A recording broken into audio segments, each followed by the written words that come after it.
এই রাজনৈতিক জীবনে এই ধরনের অনাহত পরিস্থিতি কিংবা অনাহত ঘটনার কোনদিন সম্মুখীন হয়ে নাই।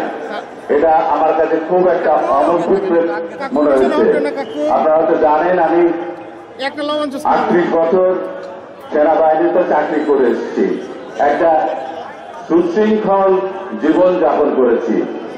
এই ধরনের আমাদের জাতীয়তাবাদী শক্তি জিয়ার আদর্শের সৈনিক এই ধরনের একটা অনভিজ্ঞ ঘটনা ঘটাতে পারে, যেটা আমার কল্পনার অতীত ছিল।